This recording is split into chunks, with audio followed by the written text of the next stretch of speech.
Herman Willem Daendels menjadi Gubernur Jenderal Hindia Belanda selama 3 tahun 1808 sampai 1811. Dalam waktu yang relatif singkat itu, dengan tangan besinya berhasil membangun di berbagai bidang, baik untuk kepentingan ekonomi maupun pertahanan, karena ditugaskan mempertahankan Pulau Jawa dari serangan Inggris. Namun, pembangunan monumental yang melekat padanya tentu saja Jalan Anyar Panarukan atau Jalan Raya Pos yang panjangnya mencapai 1000 km. Kendati menyebut proyek Jalan Anyar Panarukan sebagai genosida karena menelan ribuan korban, sastrawan Pramudia Anantatur mengakui dibandingkan pada masanya, jalan itu sama dengan jalan Amsterdam sampai Paris. Pembangunannya hanya setahun, 1808 sampai 1809, satu rekor dunia pada masanya. Sejak dapat dipergunakan pada 1809, telah menjadi infrastruktur penting dan untuk selamanya, tulis Pramudia dalam buku Jalan Raya Pos Jalan Daendels. Berikut ini fakta tentang pembangunan Jalan Anyar Panarukan. 0 km Anyar Panarukan.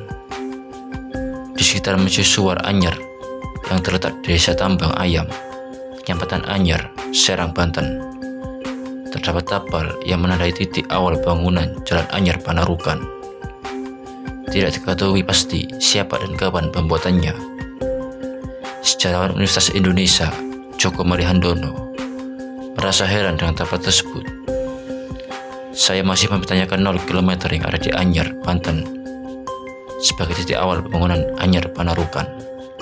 Selain itu, Djoko yang menulis disertasi tentang sentralisasi kekuasaan Daendels di Universitas Indonesia pada tahun 2005 juga merasa prihatin karena dalam tapal tersebut tahunnya saja salah. Pada tapal persegi 4 itu tertulis 0 km Anyar Panarukan 1806 AKL. Padahal Daendels baru melatih Anyar pada 5 Januari 1808.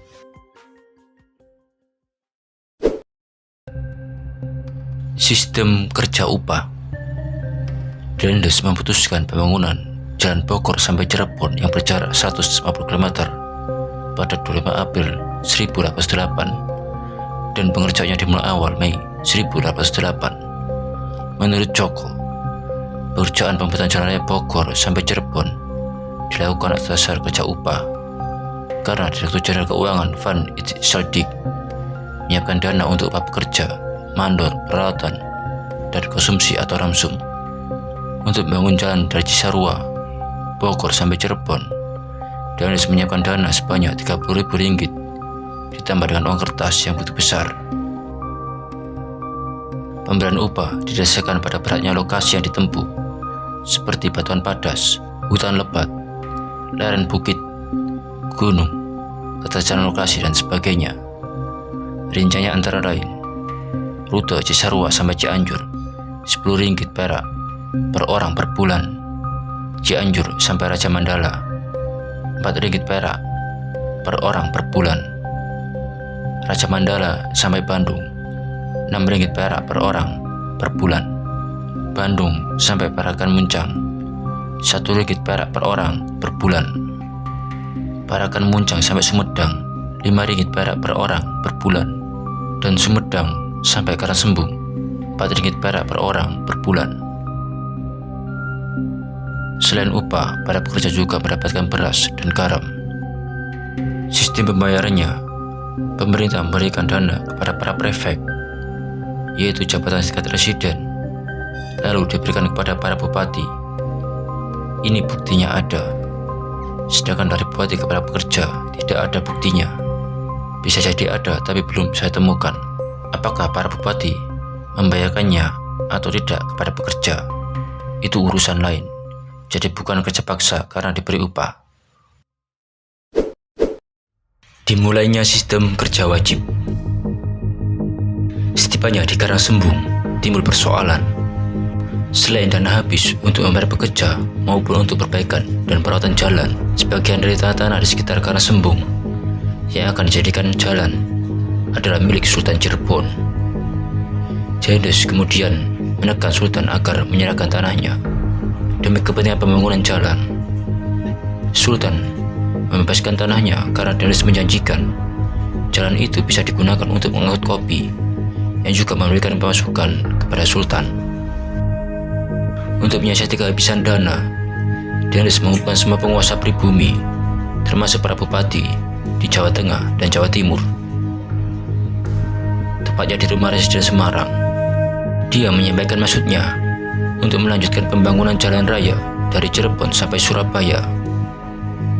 Dendels meminta kepada mereka agar menyediakan tenaga kerja dengan menggunakan sistem kerja yang berlaku pada masyarakat, yaitu Herenisten atau kerja wajib untuk raja.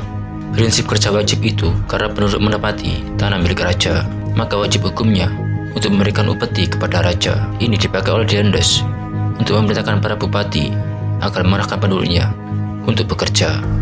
Jalur Cirebon sampai Surabaya yang akan ditempuh di sepanjang pantai utara Jawa dengan pertimbangan bahwa semua itu adalah tata pemerintah, sehingga tidak akan mengganggu wilayah raja-raja pribumi.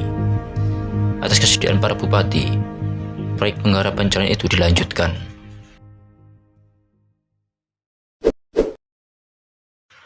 Mengapa ke Panarukan? Ketika berkunjung ke Surabaya pada awal Agustus 1808, Dendels melihat bahwa jalan dari Surabaya perlu diperpanjang ke timur. Tujuannya, wilayah ujung timur atau Ustuk merupakan daerah yang potensial bagi produk tanaman tropis selain kopi, seperti gula dan nila. Di samping itu, ada kemungkinan berada di sekitar Selat Madura memberikan peluang bagi keberadaan pasukan Inggris.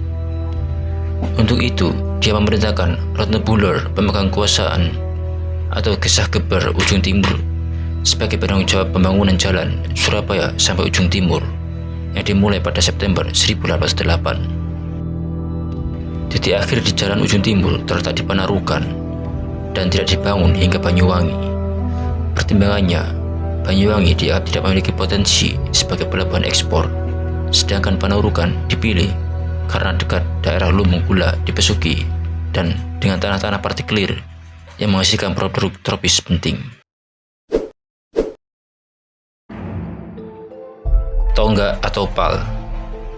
Dendels telah memerintahkan pembangunan jalan dari ujung barat Anyer sampai ujung timur Panarukan yang jaraknya mencapai 600 PAL. Satu PAL sama dengan 1,5 km atau hampir 1000 km. Direncanakan jalan ini mencapai lebar 2 rut. Satu rut sama dengan 3,7 meter persegi, atau jika medan memungkinkan, lebarnya 7,5 meter. Setiap 400 rut harus dibuat satu tonggak atau PAL. Menurut Pramudia, setiap jarak 150 meter harus didirikan tonggak untuk jadi tanda jarak, dan juga kewajiban bagi distrik atau kewedanan dan penduduknya untuk memelihara jalan tersebut. Jalan-jalan yang sudah selesai diberi tanda dengan ukuran PAL, makanya di daerah-daerah yang dilewati jalan ini kebanyakan namanya berawalan PAL, seperti PAL Merah, PAL Meriam, PAL Sigunung. Pekerja dari luar Bogor dan Cirebon. Rincian pekerja untuk pembangunan jalan raya Bogor sampai Cirebon antara lain: Cisarua sampai Cianjur 400 orang, Cianjur sampai Raja Mandala 150 orang, Raja Mandala sampai Bandung 200 orang, Bandung sampai Parakan Muncang 50 orang, Parakan Muncang sampai Sumedang 150 orang, dan Sumedang sampai Karasembung 150 orang. Perbedaan jumlah pekerja tersebut disesuaikan dengan panjangnya jalan dan beratnya medan. Sebagian para pekerja tersebut digerakkan dari luar daerah Bogor dan Cirebon, terutama dari Jawa, karena penduduk sekitar sudah diberikan tugas untuk meningkatkan produksi kopi. Menurut Joko, Dendels menaruh perhatian besar terhadap kopi sampai-sampai dia mengangkat Inspektur Jenderal Khusus Tanaman Kopi yang dijabat oleh von Winkelmann. Selain kopi, dia juga memperhatikan padi. Kendati bukan komoditas ekspor, padi sangat diperlukan untuk menjadi pasokan pangan bagi masyarakat, terutama di kota-kota besar seperti Batavia dan Surabaya. Di bawah pimpinan militer, Mulanya, proyek Jalan Bogor sampai Cirebon ini diserahkan kepada Komisaris Ususan Pribumi. Namun, Dendes menyadari medannya tidak mungkin bisa ditangani oleh pekerja biasa. Peralatan yang dibawa para kuli tidak memadai, terlebih banyak batuan padas di lereng-lereng bukit, sehingga tidak mungkin bisa dihancurkan dengan patahan pertokangan. Selain itu, pekerja juga terancam bintang buas. Oleh karena itu, Dendes memutuskan proyek ini akan ditangani oleh militer dan penanggung jawab Kolonel von Lützow. Komandan JNI ini bertanggung jawab menyediakan peralatan dan persenjataan berat seperti meriam untuk melunturkan batuan-batuan padas maupun alat pengangkutnya. Genosida Dendes. Pembangunan Jalan Anyar sampai Panarukan hingga kini masih menjadi perdebatan. Di satu pihak, pembangunan jalan raya pos itu sangat dipuji, tetapi di lain pihak juga dicaci karena mengorbankan banyak nyawa manusia. Pramudia menegaskan bahwa pembangunan jalan raya Anyar sampai Panarukan adalah salah satu genosida dalam sejarah kolonialisme di Indonesia. Menurut sumber dari Inggris, hanya beberapa tahun setelah kejadian jalan raya pos memakan korban 12.000 orang. Menurut Dendes Lombat, dalam Nusa Jawa Silang Budaya Jilid 1, musuh-musuh Dendes membandingkan pembangunan jalan Anyar Panarukan dengan piramida Mesir. Dampak jalan raya itu ternyata jauh melampaui perkiraan Dendes. Jalan ini telah memenuhi harapan Dendes sebagai sarana ekonomi kolonial, meski tidak memungkinkan untuk menahan peralatan Inggris. Namun, jalan ini mengubah secara besar-besaran kondisi ekonomi dan kehidupan Jawa. Jalan ini mempersingkat waktu. Batavia sampai Surabaya dapat ditempuh dalam 5 hari. Pengiriman pos Batavia sampai Semarang hanya memerlukan 5 sampai 6 hari. Sebelumnya, memakan 14 hari di musim kemarau atau 3 minggu sampai sebulan di musim hujan. Jalan ini memungkinkan pengembangan dan komersialisasi produk-produk perkebunan. Jalan ini juga menciptakan sebuah kelompok sosial penting, yaitu kaum pedagang perantara. Terakhir dan terutama, jalan raya ini menimbulkan pergerakan penduduk yang berpengaruh ke segala bidang.